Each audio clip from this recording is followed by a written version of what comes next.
If you're seeing a Zapier error message and you want to fix it fast, you're in the right place. In this video, I'll show you how to identify the problem inside Zapier, understand the most common error messages, and get your workflow running again. We'll cover what to do when a required field is empty, and what to do if Zapier is throttling your Zap because of rate limits. If this tutorial helps you, go ahead and hit like and subscribe for more quick tech fixes. Alright, let's get into it.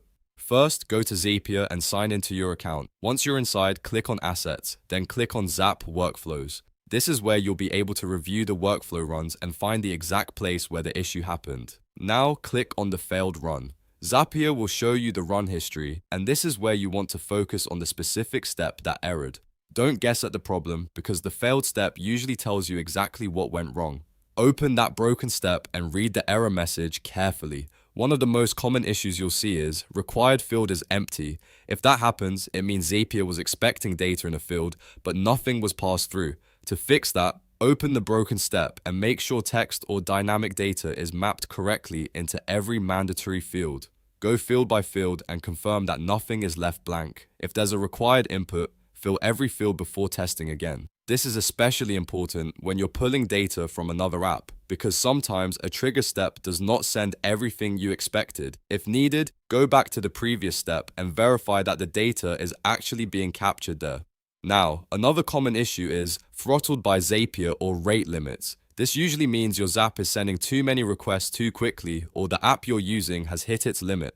To fix that, reduce the frequency of incoming data or space out triggers if you're exceeding app or platform rate boundaries.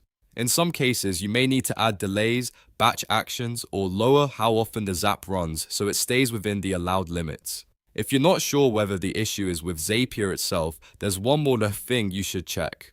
Go to status.zapier.com and look at the current system status. This will tell you whether Zapier is experiencing any outages, delays, or service issues that could be causing the error. If everything looks normal there, then the issue is most likely inside your workflow settings, fields, or rate usage. So, to recap, open Zapier, go to Assets, click Zap Workflows, check the failed run, review the exact step that errored, fill every required field, and if you're hitting rate limits, slow down the trigger frequency.